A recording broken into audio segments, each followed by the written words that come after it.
Hello students, excellent education classes में आप सभी का स्वागत है। आज हम लोग बीएड का जो सेकंड पेपर है, साइकोलॉजिकल पर्सपेक्टिव इन एजुकेशन, उसमें जो स्टैटिक्स आती है, स्टैटिक्स के कुछ क्वेश्चन आते हैं उसमें करने के लिए, जिसमें आपके दो क्वेश्चन बहुत ही मोस्ट रहती हैं। वो आपको हर साल एग्जाम में देखने के लिए मिलती हैं। हर साल पेपर में दोनों क्वेश्चन आते हैं। एक आता है आपका कॉफिशिएंट कोरिलेशन का क्वेश्चन और एक आता है स्टैंडर्ड डेविएशन का क्वेश्चन। तो कॉफिशिएंट कोरिलेशन का जो क्वेश्चन आता है उसको आज हम सॉल्व करने जा रहे हैं। आप लोग ध्यान से देखिए और जहां आपको कोई दिक्कत आती है तो आप लोग कमेंट में ज़रूर लिखें।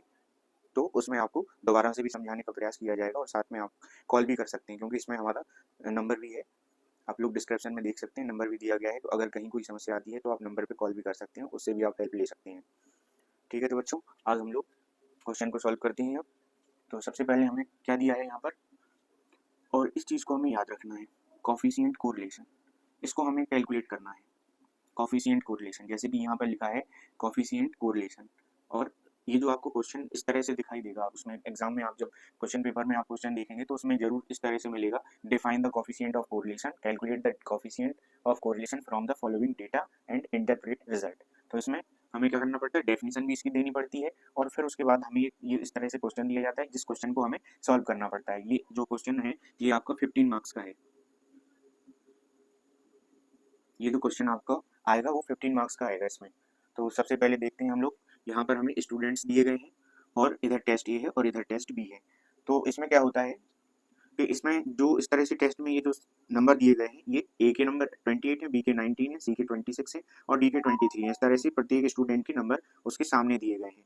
ऐसे यहाँ पर भी ये नंबर मतलब मार्क्स मार्क्स दिए गए हैं। ये टेस्ट बी में स्टूडेंट ए के आने वाले मार्क्स हैं, ये वाले। तो इसमें हमें ये देखना पड़ता है कि जैसे जो टेस्ट ए है तो इसमें हम रैंकिंग देते हैं सबसे पहले। तो इसमें रैंकिंग का भी हमें विशेष ध्यान रखना पड़ता है कि रैंकिंग जो है, यहाँ पर नंबर ऑफ स्टूडेंट कितने हमारे 10, तो हम 10 से ज़्यादा रैंकिंग नहीं दे सकते हैं।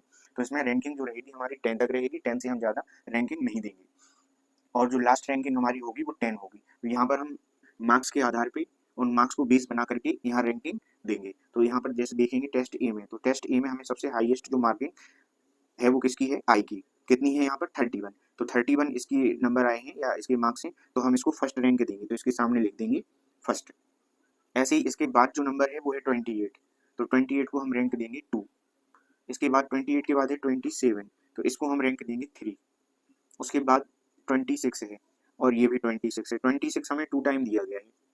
26 हमें कितने टाइम दिया गया है, 2 टाइम्स। तो अब जैसे कि यहाँ पर हम 3 रैंक तक दे चुके हैं, अब हमें क्या करना है कि रैंक हमें देनी है इसमें 4।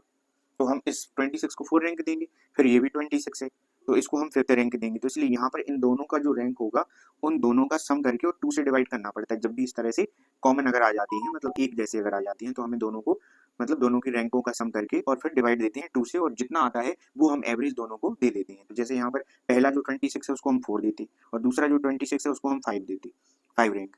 और तो हमें क्या करना है, 4 और 5 दोनों को टोटल कर लेना है। तो यहाँ पर कितना होगा 9, और यहाँ 2 से जब हम 9 को डिवाइड करेंगे तो ये लगभग 4.5 आएगा, मतलब पूरी तरह से कट जाएगा और 4.5 आ जाएगा। तो यही 4.5 हम दोनों को दे देंगे। तो 4.5 इसका भी और इसकी भी रैंक 4.5 ही रहेगी। इससे क्या है कि इन दोनों के नंबर सेम है, इसलिए इनकी रैंक भी सेम रहेगी। अब ये हमें ध्यान रखना है कि जहाँ पर हम यहाँ पर एवरेज रैंक देते हैं तो उसके बाद हम फिर 1 प्लस नहीं करते हैं रैंक में। फिर हम क्या करते हैं, 1 प्लस की जगह +2 करते हैं सीधा उसके अगले वाले नंबर में। उसके बाद फिर 1 1 कर सकते हैं, या फिर 2 अगर नहीं करना है तो 1 से ज़्यादा मतलब 1.5 भी हम इसमें ऐड कर सकते हैं, लेकिन 1 को ऐड नहीं कर सकते हैं। तो अगर हम जैसे 1.5 ऐड करना चाहें तो वो भी कर सकते हैं, या फिर सीधा 2 ऐड करेंगे। तो जैसे हम यहाँ पर 1.5 ऐड कर रहे हैं, तो 1.5 हम ऐड करेंगे तो अगले वाले की जो रैंकिंग होगी वो कितनी होगी, 5 और 1 6 रैंक होनी चाहिए अगले वाले की। तो अगला वाला हमें ये देखना है कि अगला कौन सा ऐसा स्टूडेंट है जिसको 6 रैंक मिलेगी। तो यहाँ पर देखो 26 के बाद क्या है, 23 भी है और 22 भी है, 21 भी है। तो इसमें 23 सबसे बड़ा है इन सभी में जो बचे हुए थे। तो इसमें 23 को हम कौन सी रैंक देंगे, 6 रैंक। इसके बाद 23 के बाद अब हमारे पास क्या बचा, 19 बचा है, 13 बचा, 21 बचा और 22। तो इसमें सबसे बड़ा कौन है, 22 23 के बाद। तो अब हम इसको कौन सी रैंक देंगे, 7। तो इसे सीधी सीधी 7 रैंक दे देंगे, तो यहाँ पर 7 आ जाएगा। उसके बाद अब ये है 21, तो 21 को हम रैंक देंगे कितनी, 8। इसके बाद जो हमारे पास बचा है 19, तो 19 को हम रैंक दे देंगे 9। और अब बचा है लास्ट हमारे पास 13, तो 13 को रैंक देंगे हम लास्ट रैंक 10। तो इस तरह से हमने R1 को कंप्लीट कर लिया। अब हमें क्या करना, R2 को सॉल्व करना है। मतलब R2 की रैंकिंग यहाँ पर लिखनी है। तो यहाँ पर देखो सबसे ज़्यादा यहाँ पर किसके मार्क्स हैं, ई के, कितनी है 31, तो 31 जिसकी है तो उसको हम फर्स्ट रैंकिंग देंगे। इसके बाद सेकंड नंबर पे क्या है, तो सेकंड नंबर पे यहाँ पर आ जाएगा 29, तो इसको हम सेकंड रैंक दे देंगे। उसके बाद यहाँ पर क्या होगा 28, तो 28 को हम थर्ड रैंक देंगे। 28 के बाद हमारे पास क्या है 27, इसको हम फोर्थ रैंक देंगे। और उसके बाद 27 के बाद अब हमारे पास क्या है 27 के बाद है 25, तो 25 को हम कौन सी रैंक देंगे, 4 तक हो गए हैं, अब हम यहाँ पर 5 रैंक दे देंगे इसको। 5 रैंक के बाद अब इसके बाद हमें देखना है अब और कौन सा है, तो 23 है, तो 23 को हम कितनी रैंक देंगे 6 रैंक। इसके बाद 22 को हम दे देंगे 7 रैंक। उसके बाद 21, तो इसको 8 देंगे। फिर 20 है तो इसको 9 दे देंगे। अब लास्ट हमारे पास क्या बचा 17, तो इसको हम 10 दे देंगे। तो इस तरह से हमने रैंक 1 और रैंक 2 दोनों कंप्लीट कर लिए हैं।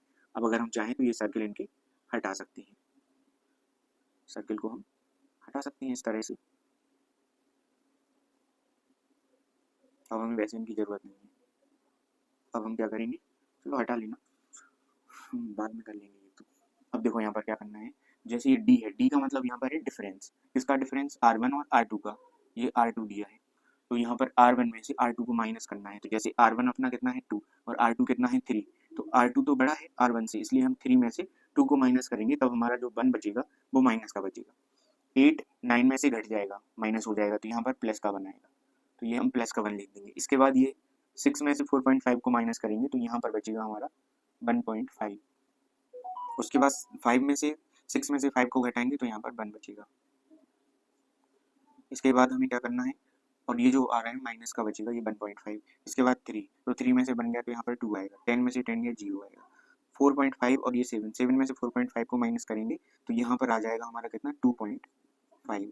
उसके बाद है 8, 8 में से 4 जाएगा तो 4 बचेगा, और 2 में से बन जाएगा तो माइनस का 1 बचेगा, यहाँ पर भी माइनस का ही बचेगा ये। इसके बाद ये 9 में से 7 को घटाएंगे तो यहाँ माइनस का 2 बचेगा। अब इसके बाद हमें क्या करना है, जैसे यहाँ पर डी स्क्वायर है, तो डी स्क्वायर मतलब जो हमने डी फाइंड किया इसका हमें स्क्वायर करना है, तो जैसे -1 का स्क्वायर करेंगे तो 1 ही आएगा, +1 का स्क्वायर करने पर भी 1 आएगा, 1.5 का स्क्वायर हम करेंगे तो यहाँ पर आएगा 2.25। इसके बाद 1 का स्क्वायर करेंगे तो 1 आएगा, 2 का करेंगे तो 4 आएगा, 0 का 0 ही आएगा, 2.5 का करेंगे तो यहाँ पर 6 into 5 आएगा, 4 का करेंगे तो यहाँ पर 16 आएगा। इसके बाद 1 का करेंगे तो 1 आएगा, और 2 का करेंगे तो यहाँ पर 4 आएगा। अब देखो इसमें क्या है कि जितने भी यहाँ पर ये नेगेटिव नंबर थे ये सारे के सारे क्या हो गए हैं पॉजिटिव, सारे नंबर पॉजिटिव हैं यहाँ पर, वो किसकी वजह से हुए स्क्वायर करने पर। तो अब हमें क्या करना है इसमें, अब हमें इन सभी को जोड़ लेना है, तो यहाँ पर लिखेंगे समीशन या सिग्मा डी स्क्वायर। अब देखते हैं इसका कितना आता है टोटल, तो यहाँ पर देखो सबसे पहले तो 25 ये है और 25 ये है, तो ये दोनों का टोटल क्या आएगा 50, डेसिमल लगा लो। इसके बाद इन सबको जोड़ लो, 1 और 1 2 2 4 5 5 और 4 9 9 और 6 हो जाएंगे 15 15 और 16 होंगे आपके कितने 15 और 16 31 32 और ये 32 और ये 4 जो है तो ये हो जाएगा 36 36.50 50 आया। अब इसमें हमें क्या करना है, इसमें अब हम लगाएंगे फॉर्मूला, कौन सा फॉर्मूला, कोरिलेशन का फॉर्मूला। तो इसका जो फॉर्मूला है वो है आपका, इसको हम इस तरह से लिखते हैं, इसको रॉ बोलते हैं, रॉ रॉ पढ़ेंगे इसको RHO। तो ये जो है अपना यहाँ पर आएगा 1 -6 समेशन डी स्क्वायर अपॉन में n ब्रैकेट में n स्क्वायर माइनस 1।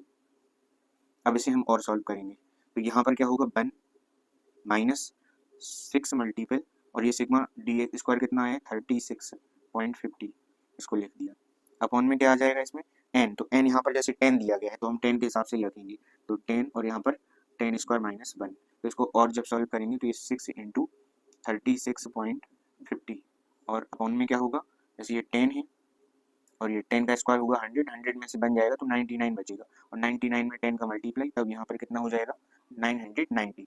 अब इसमें हमें क्या करना है, इनको डिवाइड करना है, तो जैसे हम इसको 6 को और इसको डिवाइड करेंगे किससे, यहाँ पर करते हैं 3 से, 3 3 जा 9, 3 3 जा 9 और 0, 3 2 जा 6, ये हो गया। अब हम 2 से भी इसको डिवाइड करेंगे तो 2 से ये कट जाएगा, 2 1 जा 2, 2 6 जा 12, 2 5 जा 10, इतना आ गया। अब हम यहाँ पर 5 से करेंगे, तो 5 से इसको भी करेंगे और इसको भी, 5 7 जा 35, 1 बचा डेसिमल, 5 3 जा 15, और 5 से इसको करेंगे तो 5 3 जा 15, 5 3 जा 15।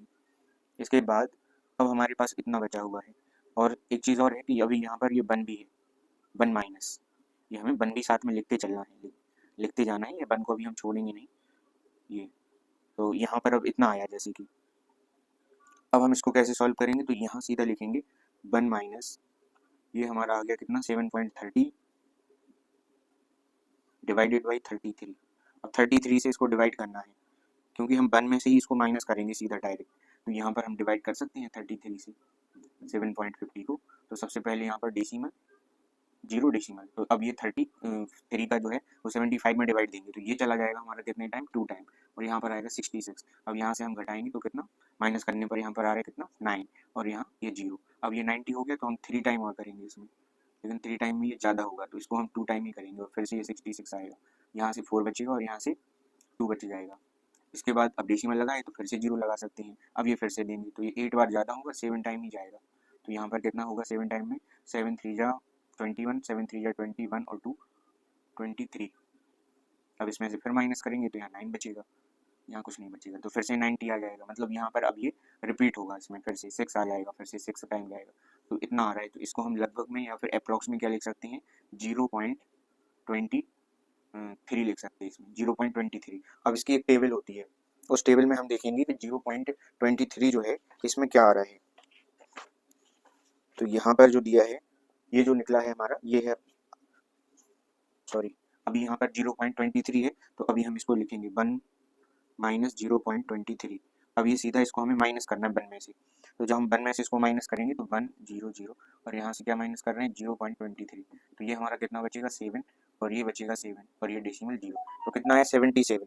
अब इसमें जो जो इसमें लिस्ट दी गई है, तो इसमें दिया है 0.77, तो यहाँ पर 0.71 से लेकर 0.90, 0.71 से 0.90 तक ये आपका क्या होगा, हाई पॉजिटिव, मतलब उच्च धनात्मक होगा।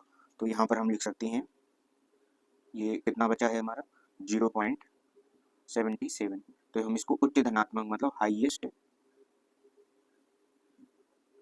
पॉजिटिव कोरिलेशन ये लिख सकते हैं, हाईएस्ट पॉजिटिव, और अगर हिंदी में लिखना है तो उच्च धनात्मक लिखेंगे इसको। इसमें एक टेबल है जिसको देख करके हमें इनको सॉल्व करना पड़ता है। तो इस तरह से पूरा क्वेश्चन हमने सॉल्व कर दिया। अब अगर आप लोगों को कहीं पर जैसे समझ में नहीं आता है तो आप लोग कमेंट में जरूर लिखें, और साथ में आप लोग कॉल भी कर सकते हैं, कॉल करके जहाँ आपको दिक्कत आ रही है वहाँ आप लोग पूछ सकते हैं। और आप लोग ज़रूर बताएं क्लास कैसी लगी, और अधिक से अधिक इसको शेयर करने का प्रयास करें, जिससे कि आपको ये क्लास रेगुलर मिलती रहेगी। और इसमें जो बीएड की जो क्लास है, इसमें आपका ये वाला जो क्वेश्चन है ये बहुत ही मोस्ट है, क्योंकि ये हर साल आता है। इसके अलावा एक क्वेश्चन और भी है स्टैंडर्ड डेविएशन का, तो वो भी हम इसमें आपको बता देंगे, और साथ में इसके भी 2-3 एग्जाम्पल और भी करा देंगे, जिससे कि आप लोगों को ये अच्छे से समझ में आ जाए, और साथ में स्टैंडर्ड डेविएशन का भी हम क्वेश्चन समझा देंगे, जिससे क्या होगा कि आप ये दोनों क्वेश्चन कंप्लीट हो जाएंगे, और इन दोनों में से अगर कोई भी एक क्वेश्चन आता है तो आपके जो 15 मार्क्स हैं वो आपके क्लियर हो जाएंगे, पूरे 15 मार्क्स आपके पक्के हो जाएंगे क्वेश्चन पेपर में। ठीक है, तो थैंक यू।